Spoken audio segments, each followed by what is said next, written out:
Don't get on that plane. That's what the little girl said. Voice barely above a whisper. Hand gripping the cuff of his $1,000 coat like he was the one who needed saving. Arthur Hollis almost laughed. He'd flown 243 times in the last decade. Had a board meeting in Zurich. A wife waiting back home. A pilot he'd trusted 9 years. But there was something in her eyes. Something old. Something that didn't belong on a face that young. Why? He asked. She looked at the tarmac. Then at him. Then at the cockpit window where the pilot was running through his checklist. Because the man in there, she said, isn't the same man who flew you last week. Arthur would later say those words saved his life. He'd also say something stranger. Something he never thought he'd admit out loud. That the most dangerous moment of his 61 years wasn't on that plane. It was what he'd been refusing to see for 7 years before it. The girl's name was Mia. Arthur didn't know that yet. He only knew she was maybe 9, maybe 10, in a navy uniform 2 sizes too big, with the look of a child who'd grown up around adults who didn't bother lowering their voices. She was the daughter of the woman who cleaned the private terminal at Westchester County Airport. Arthur had walked past her mother 1,000 times. Said good morning maybe twice. The kind of woman you stop seeing after the first month because she becomes part of the wallpaper, like the leather chairs and the coffee station and the polished brass nobody touches. The kind of invisibility that turns out to be the most useful thing in the world if you happen to be listening. Arthur looked down at Mia and felt something he hadn't felt in a long time. Not fear exactly. Something quieter. The sense that the floor he'd been standing on his whole life was thinner than he thought. Sweetheart, he said, kneeling down, because some part of him still wanted to handle this the way a powerful man handles small inconveniences. What's your name? Mia. Mia. Where's your mom? She's mopping the bathroom in Terminal B. She told me to wait by the window. She doesn't know I came out here. He glanced at his watch. A Patek Philippe his wife had given him on their 20th anniversary. The hand said 7:51. He was supposed to be wheels up at 8:05. Mia, listen to me. That pilot. His name is Captain David Reyes. He's flown me to Zurich twice a year for 9 years. I know his wife. I know his kids' names. He flew me last Tuesday to Chicago. No, she said. He didn't. Arthur went still. He didn't fly you Tuesday, she said again. Tuesday it was a different man. Same uniform. Same hat. Same walk on the way to the plane. But it wasn't him. I know because Captain Reyes always stops at the window and waves at my mom. He's been doing it for 2 years. He says it costs nothing to make someone feel seen. Tuesday the man didn't wave. Tuesday the man didn't even look. She paused. Arthur could hear his own heartbeat in his ears, which struck him as ridiculous, because he'd closed deals worth 9 figures without his pulse moving. And last night, Mia said, I heard your wife on the phone in the lounge. She didn't see me. I was under the table picking up my pencil. She was crying. But not the kind of crying you do when you're sad. The other kind. What other kind? Mia looked at him with that ancient look again. The kind you do when you've already made up your mind. Arthur Hollis had built his fortune reading rooms. Reading faces across boardroom tables. Reading the small tremor in a man's hand when he was bluffing, the way a woman's eyes shifted when she was about to lowball a counteroffer. He'd been called a lot of things in his life. Ruthless. Brilliant. Cold. But never blind. And yet standing on that tarmac, looking down at a 9-year-old girl in a uniform too big for her, he understood something that should have terrified him. He had been blind. For years. Maybe decades. Because the people you trust most are the people you stop watching. Mia, he said quietly. What else did you hear? She bit her lip. She was doing the math any kid in her position would do. What happens to her mother if she's wrong? What happens to her mother if she's right and she stays quiet? She said a name. Twice. She said, "Marcus, are you sure he won't suffer?" And then she said, "Marcus, I just want it to be quick." Arthur felt his knees go soft for the first time since his father's funeral in 1991. Marcus. His brother-in-law. The one he'd pulled out of bankruptcy in 2016. The one whose daughter's college he was paying for.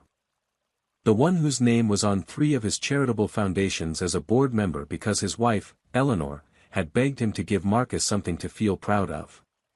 The same Marcus who, last month at Easter dinner, had asked very specific questions about the flight schedule. Arthur stood up slowly. His knees clicked. His hand found the railing of the boarding stairs. He looked up at the cockpit window. The pilot was looking down at him. And for the first time in 9 years of flying that route, the man behind the glass didn't smile. Arthur Hollis had always believed there were 2 kinds of silence in a man's life. The silence before a decision. And the silence after. Standing on that tarmac, with the cold November wind cutting through his coat and a 9-year-old girl's hand still gripping his cuff, he realized there was a third kind. The silence of a man who finally hears what's been screaming at him for years and has nowhere to put the sound. He didn't board the plane. He told the ground crew his stomach was bothering him. Said it loud enough for the cockpit to hear. Said he'd reschedule for tomorrow. He even managed a small laugh, the kind men his age use to wave off concern. "Bad oysters last night, gentlemen. You know how it is." The pilot in the cockpit nodded once. Slow. Measured. The way a man nods when he's been told the deal is off but hasn't decided yet whether to fight about it. Arthur walked Mia back to Terminal B himself. Held her hand like she was his own granddaughter. Found her mother on her knees, scrubbing a coffee stain off the tile outside the women's room. The woman looked up and saw her daughter's hand inside the hand of the richest man she'd ever cleaned a toilet for, and the color drained from her face so fast Arthur thought she was going to faint. "Ma'am," Arthur said, and he could hear his own voice shaking, which was new.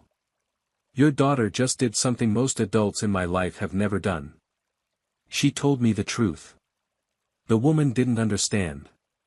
She started apologizing. She started promising Mia would be punished. She kept saying, "Please sir," over and over like a prayer she'd learned in a country where prayers were the only thing that worked. Arthur held up a hand. Gently. "Maria," he said, reading the name off her badge for the first time in 3 years of walking past her. "I need you to go home today. Both of you. Take a car. I'll have one of my people drive you. Tell no one where you went. Not your sister, not your pastor, not the neighbor who watches Mia after school. Nobody." She stared at him. "Is my daughter in trouble?" "No," he said.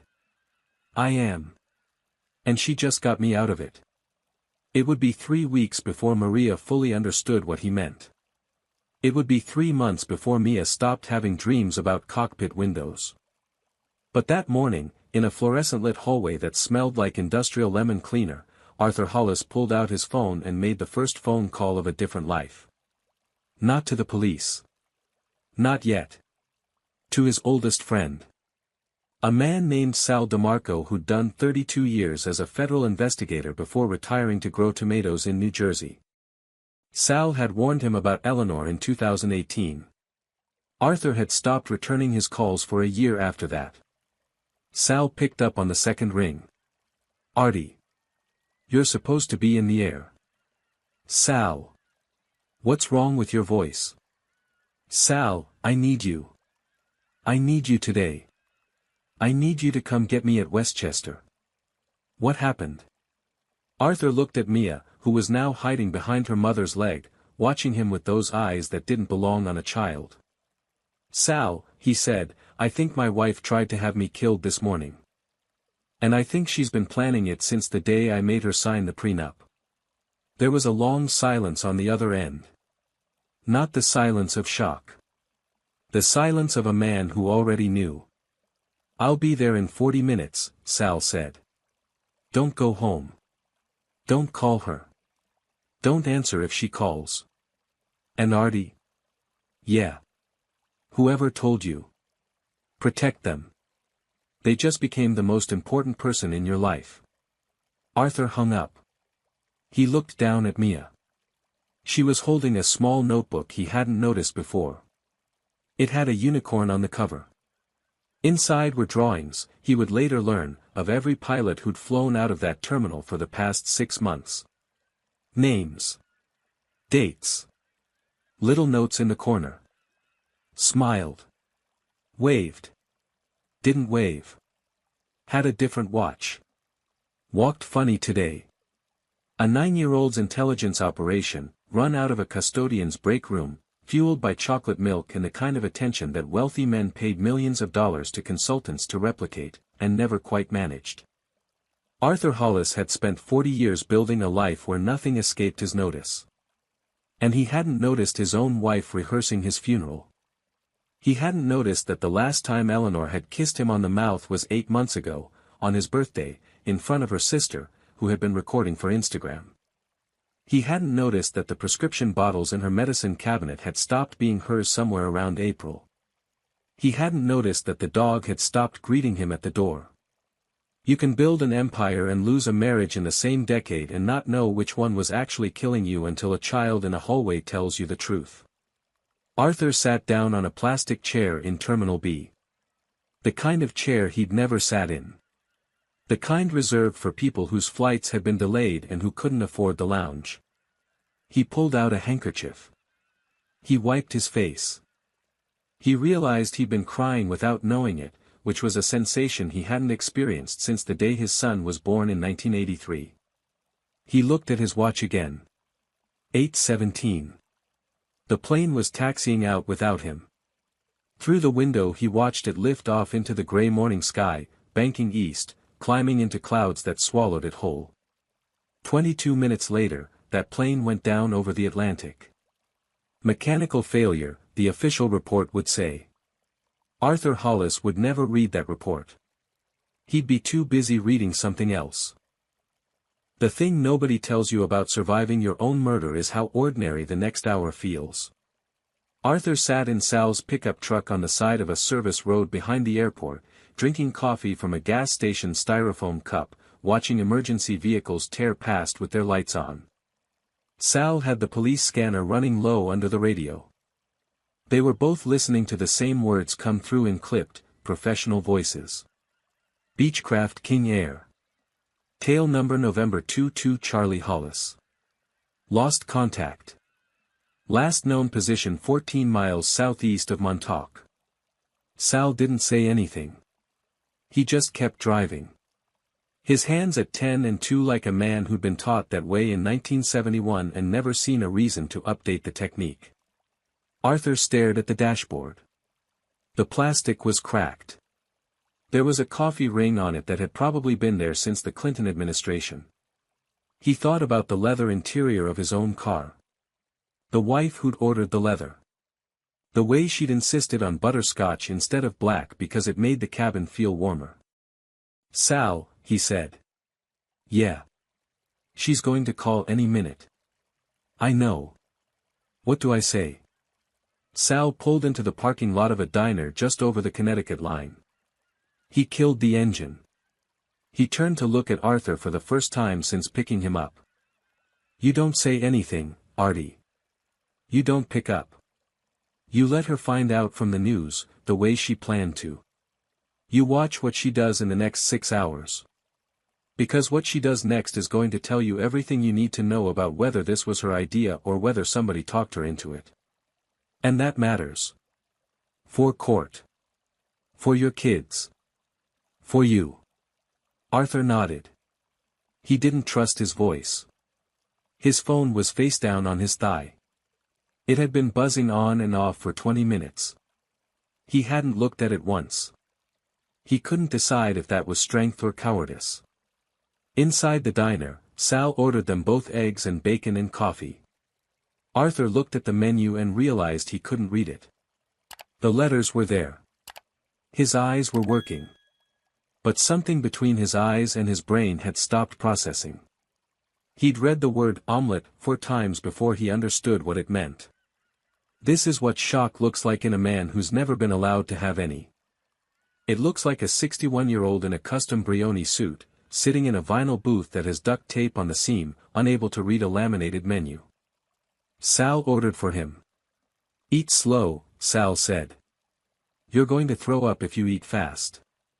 Sal. "Yeah. Why didn't I listen to you in 2018? Sal stirred his coffee. He took his time. He was a man who'd spent his career learning that the answer you give a friend at the worst moment of his life becomes the answer he carries for the next decade, so you better get it right. Because nobody wants to hear that the person they sleep next to is auditioning for the role of widow, Artie. It's not a failure of intelligence. It's a failure of imagination. Smart men can't imagine the people they love being smaller than they are. That's the trap.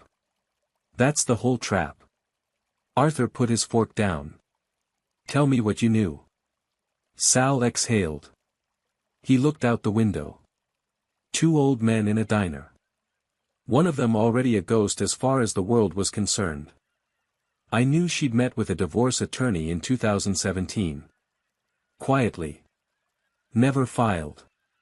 I knew she walked out of that office because the attorney told her she'd walk away with maybe 12–15% of what you were worth on paper because of how you'd structured the trust. I knew she went home that night and didn't say anything to you. That's what bothered me. Most women would have come home angry. She came home and made you a pot roast." Arthur closed his eyes. "I remember that pot roast." "Yeah. I bet you do. That was the night she said she wanted to renew our vows." Sal didn't answer. He didn't need to. Outside the diner, a woman walked past holding the hand of a little girl in a puffy pink coat. The girl was telling her mother something with her whole body, gesturing, hopping a little with every other word. The mother was bent down listening. Actually listening. The way mothers listen when the child is young enough that whatever she's saying is the most important news in the world. Arthur watched them through the glass. He thought about his daughter, Caroline, who lived in Denver now, who he hadn't seen since Thanksgiving. Caroline who told him at 23 that Eleanor was performative. He hadn't known what that word meant in that context. He'd asked her to explain. She'd said, "Dad, she's playing a part. She's been playing a part the whole time. I don't know how you don't see it." He'd told Caroline she was being unfair. He'd told her marriage was complicated. He'd told her she didn't understand what it took to build a life with someone over 30 years. He'd been so good at defending his wife to his own daughter. So good at it. His phone buzzed again. He turned it over. 23 missed calls. 11 from Eleanor. 4 from Marcus. 3 from his executive assistant, Patricia. 2 from his lawyer. 3 from numbers he didn't recognize, which meant the news had broken and reporters were already calling. There was a single text message from Eleanor. Sent 8 minutes after the plane had gone down. It said, "Baby, please tell me you're okay. Please call. Please." The word baby hit him like a punch. She hadn't called him baby in 4 years. He'd noticed at the time. He'd told himself it was natural. He'd told himself 30-year marriages don't have babies in them anymore. He'd told himself a lot of things. She was performing. Already. 40 minutes after she thought she'd killed him, she was already practicing the voice she'd use for the cameras. Please call. Please. The triple please. The lowercase intimacy of it. Some part of her had been writing this text in her head for years.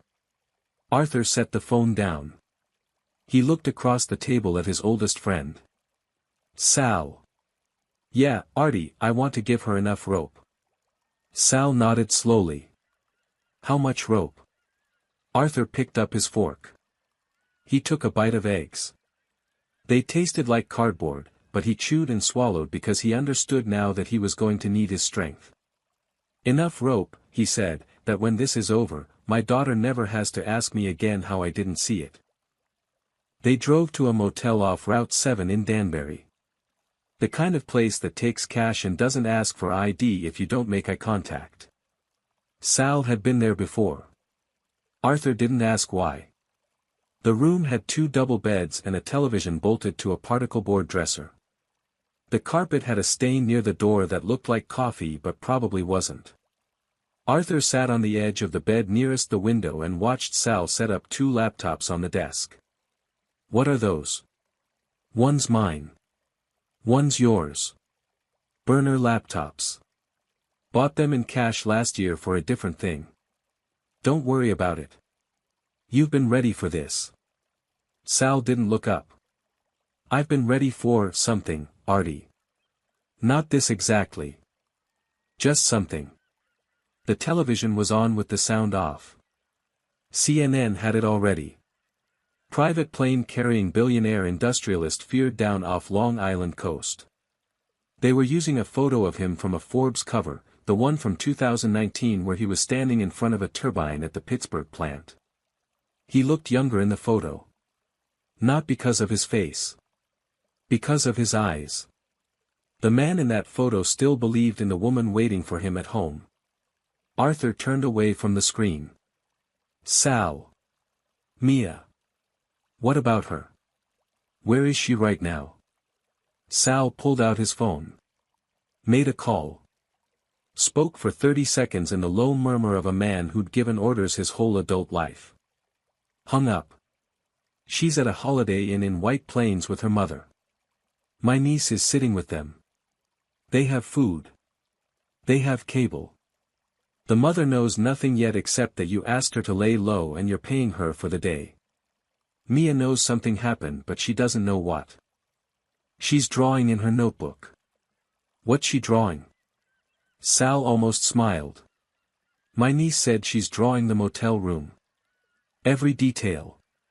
The lamp, the curtains, the carpet pattern. She said the kid's a little FBI agent." Her words. Arthur looked at the ceiling. He thought about his own grandchildren. 2 of them. Caroline's kids, in Denver. 6 and 4. He hadn't seen them since August. He'd missed the 4-year-old's birthday because of a trip to Singapore. He'd sent a check. A big one. Caroline had thanked him by text. "THX Dad, very generous." 3 words. Punctuation of a closing door. He'd told himself she was just busy.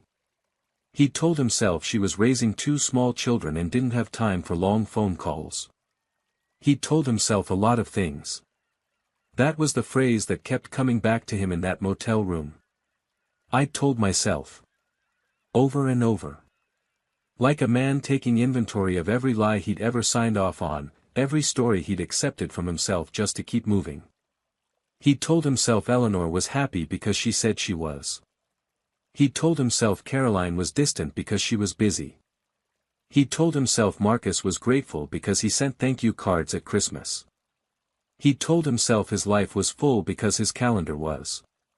A man can drown in his own narration and never make a sound. "Sal. Yeah. How do you live the next part?" Sal turned in his chair. He looked at Arthur the way he'd looked at him when they were both 19 and shared a dorm room at Fordham, and Arthur's father had just died and Arthur had asked him a version of this same question. "You live it one ugly day at a time, Artie. You don't try to feel better.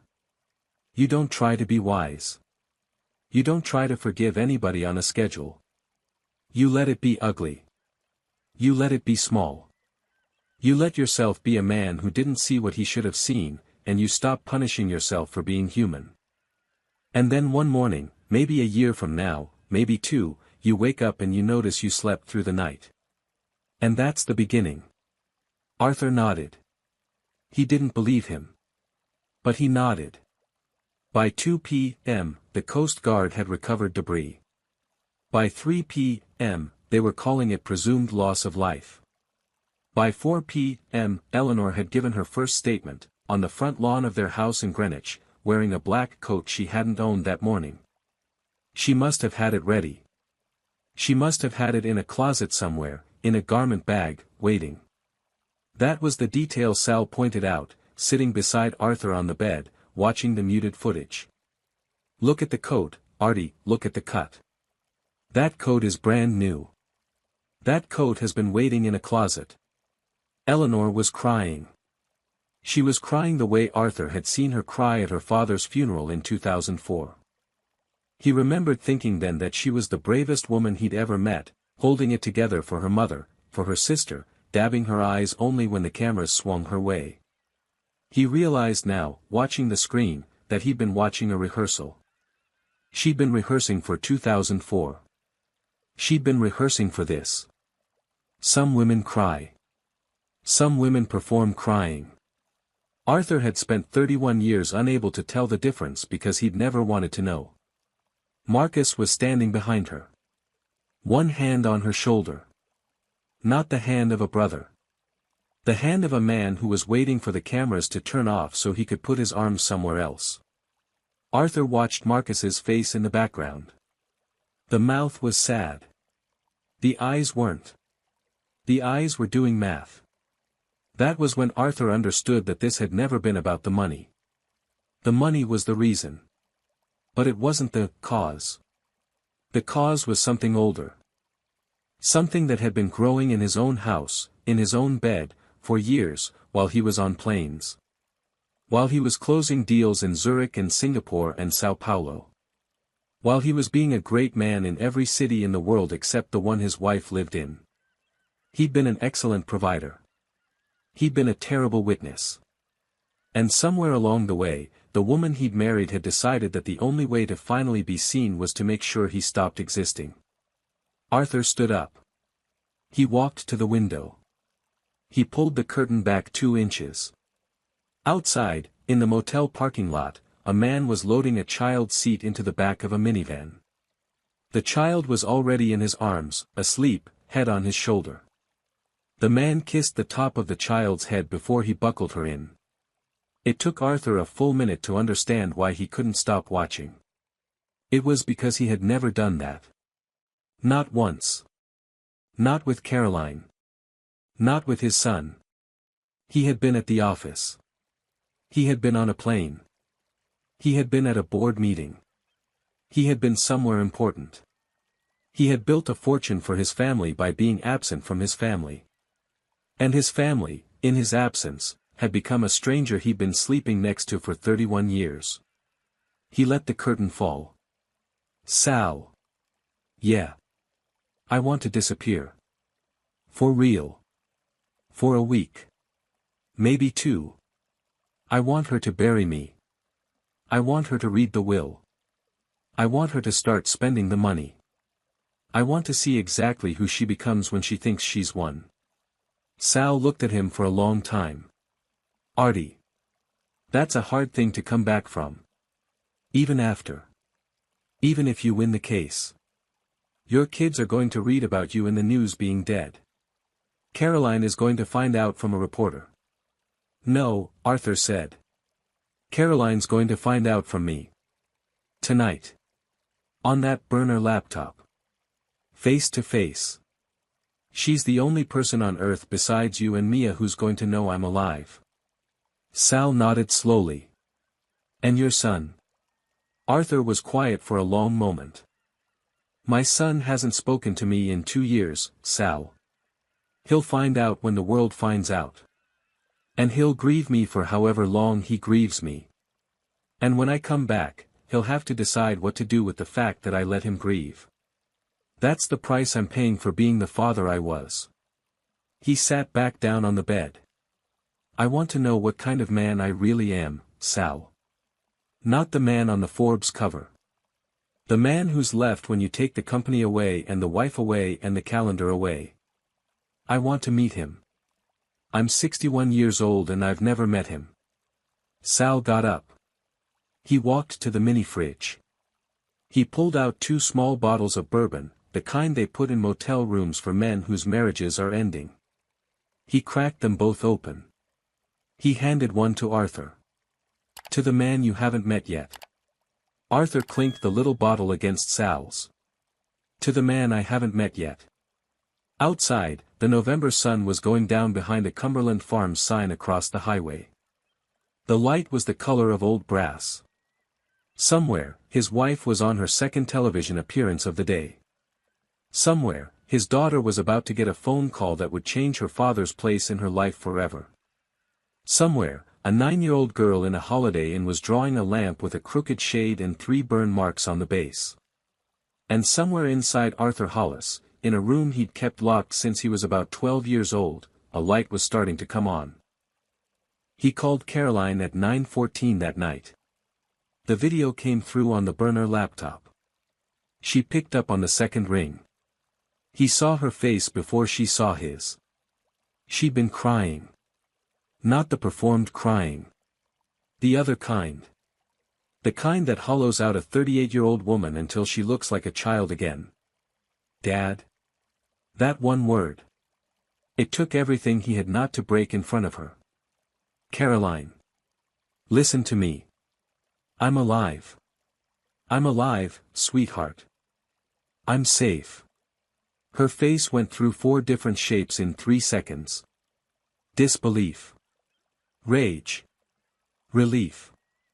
And then, finally, something that looked like grief moving in the wrong direction, grief in reverse, grief unwinding itself. She didn't speak for almost a minute. She just sat there.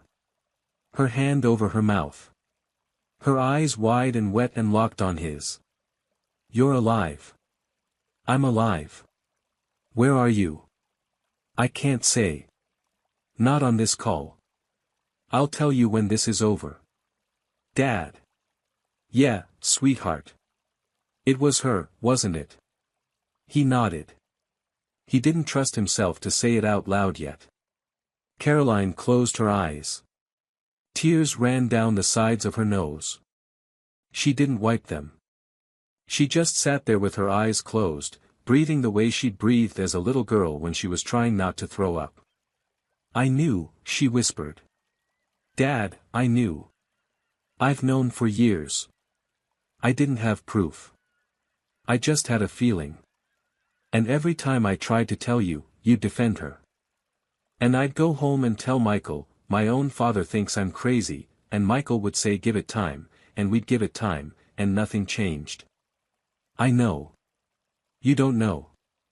You don't know what it's like to watch your father be slowly killed by the person sleeping next to him and have no way to make him see it. He took that. He took every word of it.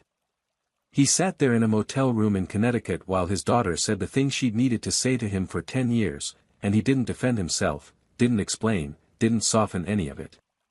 He just listened. For the first time in his adult life.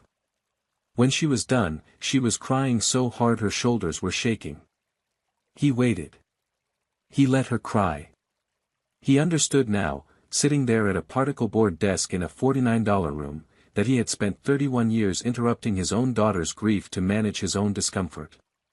He had done it at her 6th birthday party when her hamster died. He had done it at 14 when her best friend's mother got sick. He had done it at 23 when she tried to warn him about his wife. He had been an interrupter of grief. That was a sentence he would carry to the end of his life. Dad. Yeah, sweetheart. How did you find out? A little girl told me. Right there on the tarmac. 9 years old. Daughter of the cleaning woman at the terminal. She'd overheard your aunt on the phone. Caroline laughed. A wet, broken laugh that wasn't a laugh at all. Of course it was a kid. Of course it was. Adults are too well-mannered to tell rich men the truth, Dad. We learned that. It's the first lesson rich families teach. You don't tell Daddy he's wrong. You don't tell Daddy his wife is a snake. You smile, and you take the check, and you go home, and you cry in your own kitchen. He didn't have a response to that. There wasn't one. If you've made it this far with me, I want to invite you to subscribe to the channel and walk with us, day by day. Because I have a feeling, if you're still here, if your eyes are still on these words, you know somebody like Arthur. Maybe you've been somebody like Arthur. Maybe somebody in your life has been trying to tell you something for years, and you've been too busy being important to hear it. There's no shame in that. There's only the question of what you do tomorrow morning, when you wake up and remember. Now back to it. Caroline wiped her face with her sleeve.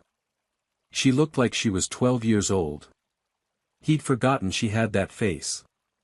He'd forgotten she'd ever been 12. What do you need from me, Dad? Nothing. I need you to grieve me on the news for a few days.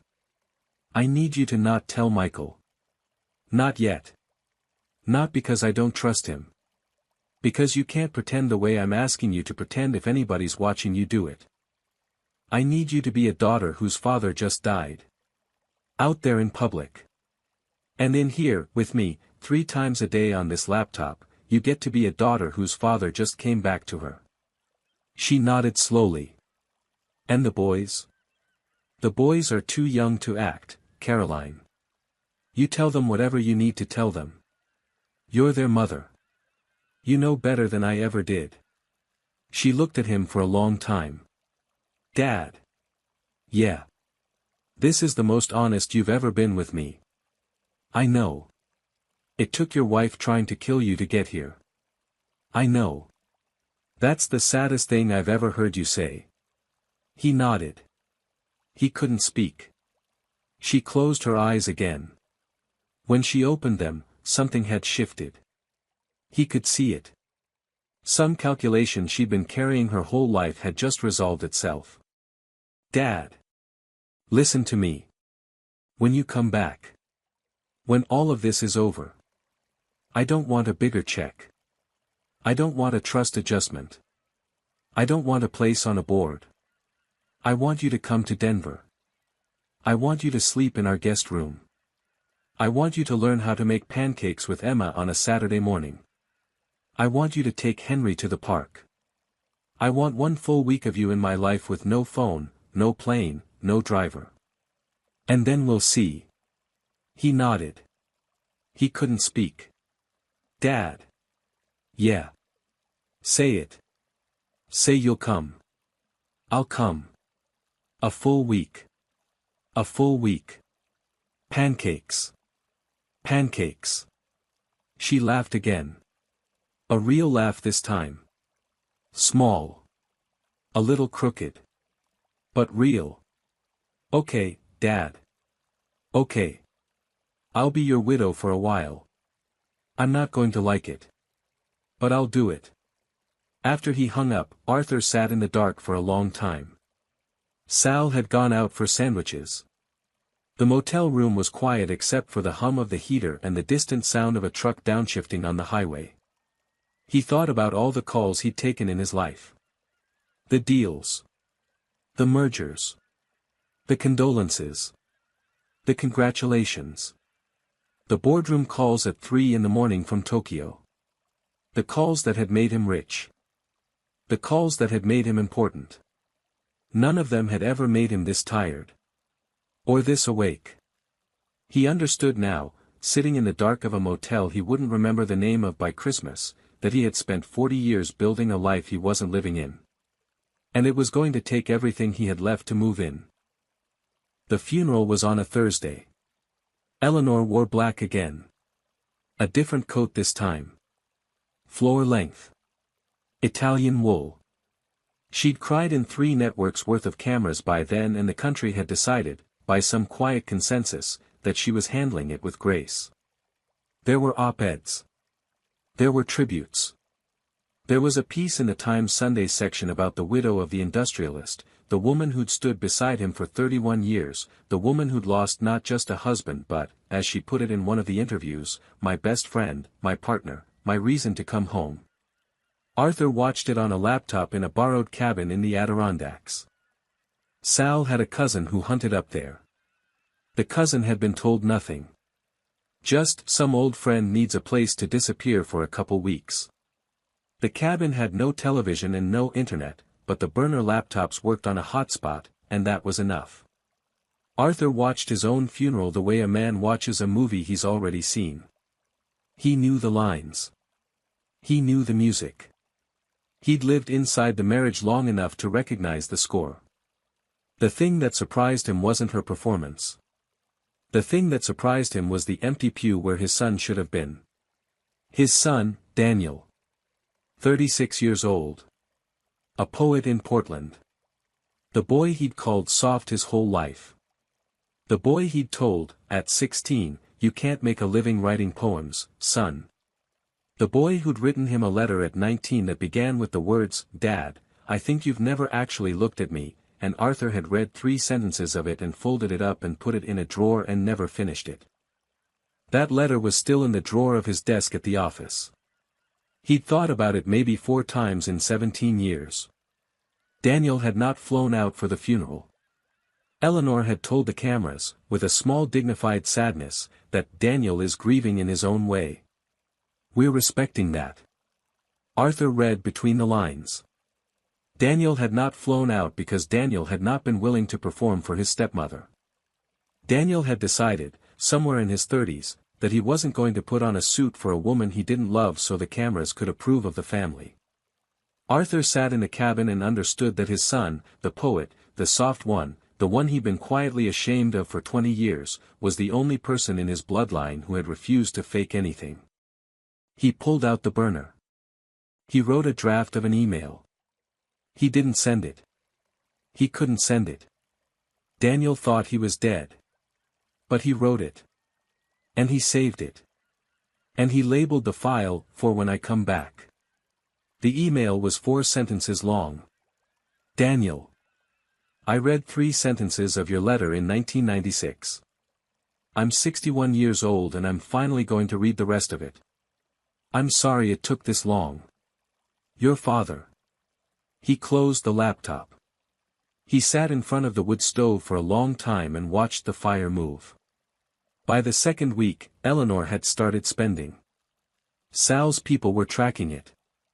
Not illegally. There were ways. She'd already met twice with the estate attorney. She'd already initiated a transfer of 3 properties into a holding company in her own name. She'd already had Marcus over to the house in Greenwich for what the security log called a private dinner. She'd already ordered new towels and shades that Arthur had hated and she had known he'd hated. The new towels were the detail that broke something loose in him. Not the affair. Not the murder plot. Not the will. The towels. He sat in the cabin and laughed out loud. The kind of laugh that comes out of a man when he's been holding something for too long and finally has somewhere to put it down. He laughed until he was crying. He laughed until Sal came in from chopping wood and asked him what was so funny, and he couldn't even explain it. He just kept saying, "The towels, Sal, the towels," and Sal looked at him for a long moment and then started laughing too, because what else do you do? 2 grown men in a hunting cabin, laughing about bath towels, while a country grieved a man who wasn't dead. That night, Arthur slept 11 hours. He hadn't slept 11 hours since college. He woke up at 9 in the morning to the sound of a woodpecker outside the window, and for a single confused second he didn't know where he was, didn't know what day it was, didn't know if his wife was downstairs making coffee or whether she was in Greenwich choosing throw pillows for a sofa he'd be buried under. And then he remembered. And he lay there in the unfamiliar bed and felt something he had not felt since he was 19 years old. He felt unscheduled. Not free. Free was too big a word. He wasn't free. He was, technically, still married to a woman who was trying to inherit his estate. He had 3 weeks of theater to perform before he came back from the dead. He had a son he hadn't spoken to in 2 years and a daughter he was learning how to be a father to in real time over a laptop and a 9-year-old girl in a Holiday Inn who was the reason any of this was happening at all. He wasn't free. But he was unscheduled. His calendar, for the first time since 1978, had nothing on it. No flights. No meetings. No dinners. No wife. No press. No board. Just him, and a wood stove, and a woodpecker, and the sound of his own breath in a room that smelled like cedar. He got up. He made coffee on the propane stove. He went outside in a borrowed flannel shirt that was 2 sizes too big and stood on the porch in his slippers and watched the steam come off the surface of the lake. And he thought about Mia. He'd been thinking about Mia every day. Sal had set up a system. Maria and Mia were no longer at the Holiday Inn. They were in a small rental house in upstate New York that Sal had arranged through a third party. Maria had been told only that Mr. Hollis wanted to make sure they were safe and that someone would be in touch when it was time. Maria had not asked questions. Maria was the kind of woman who had learned, in her 43 years on earth, that when a rich man tells you to lie low, you lie low and you don't ask why. But Mia knew. Mia had figured it out within the first 3 days. Mia had asked Sal's niece, very directly, "Is Mr. Hollis alive?" Sal's niece had not known what to say. Mia had said, "It's okay. I won't tell my mom. I just need to know." And Sal's niece had nodded once. And Mia had nodded back. And the 9-year-old had gone back to her drawing. That was the report Sal had brought back. Arthur had heard it and gone outside and stood by the lake for an hour. He understood, standing on that porch with the steam rising off the water, that the most important relationship he was going to build in the rest of his life was with a child who was not his blood, whose mother cleaned bathrooms for a living, who had saved him without knowing the full size of what she was saving. He understood that he owed her something he didn't have a name for yet. Not money. Money was easy. Money was the language of every wrong move he'd made for 40 years. He'd already decided, on the second night in the cabin, that Mia and Maria would be set for life. College for Mia. A home for Maria. Healthcare. The whole architecture. That part was settled. What wasn't settled was the harder thing. The harder thing was, what kind of man do I want to be in this child's memory? Because she was going to remember him. For the rest of her life. She was going to tell this story to her own children one day, the story of the morning she pulled a billionaire off a plane. And the way she told it would depend on who he became in the next 30 years. Not the next 30 days. The next 30 years. He sat back down inside. He picked up the burner laptop. He opened a blank document. He started a list. It wasn't a business list. It wasn't a strategy. It was just names. Caroline. Daniel. Emma. Henry. Mia. Maria. Sal. 7 names. He looked at the list for a long time. He realized that was it. That was the whole list. 31 years of marriage, 40 years of building, 400 employees, 6 homes, 11 board seats, 2 ex-presidents on his Christmas card list. And the list of people he actually owed something real to was 7 names long. He didn't feel sad about it. He felt clear. For the first time in his adult life, Arthur Hollis felt clear. He closed the laptop. He went outside again. The woodpecker was still working on a dead pine across the clearing. The lake was completely still. He had 3 weeks before he came back from the dead. He intended to use them. He came back on a Tuesday. There was no press conference. There was no live broadcast. There was a courthouse in White Plains, a federal prosecutor named Diane Ortega who had been working with Sal for 16 days, and a sealed indictment that named 4 people, including the pilot's brother, who had taken his place in the cockpit, and a maintenance contractor in Farmingdale who had been paid $48,000 in cash to look the other way during a pre-flight inspection. Eleanor was arrested at 7:40 in the morning, in the kitchen of the house in Greenwich, while she was pouring coffee into a mug that said, "World's Okayest Wife." It had been a gag gift from her sister 3 Christmases ago. She'd kept it on the counter the whole time. Arthur was not there for the arrest. He'd asked specifically not to be. Sal had told him, "Artie, you've earned the right to watch." And Arthur had said, "Sal, I've watched enough. I don't need to see her face. I need to never see her face again. That was the line he came back to over and over in the months that followed. I need to never see her face again. Not out of hatred. Out of something simpler. Out of the understanding that some people, when they show you who they really are, deserve to be believed the first time and never granted a second audience. He flew to Denver that same Tuesday afternoon. Commercial. Coach. Window seat. He paid for the ticket on a credit card under his own name and watched the gate agent's face when she scanned his ID. She looked up at him twice. She didn't say anything. She handed him his boarding pass and her hand was shaking a little. The news had broken 6 hours earlier. Industrialist Arthur Hollis found alive. Plane crash investigation, now murder conspiracy. Wife among those charged. He'd watched it happen on a television in the federal building. He'd watched the country recalibrate in real time. He didn't read any of the articles. He'd read enough of his own press over 40 years to know there was nothing in them for him. On the plane, the woman next to him was reading a paperback novel and eating peanuts out of a small foil bag. She didn't recognize him. He had a baseball cap pulled low. He had a 4-day beard. He looked like somebody's grandfather flying out to see the kids. Which, as it turned out, was exactly what he was. Caroline met him at baggage claim. She didn't say anything when she saw him. She just walked up and put her arms around him and held on for a long time. Long enough that people started to walk around them. Long enough that the man at the rental car counter looked over twice. Long enough that Arthur understood, finally, what his daughter had been waiting for from him since she was 6 years old. It wasn't a check. It wasn't a college fund. It wasn't a wedding. It wasn't an inheritance.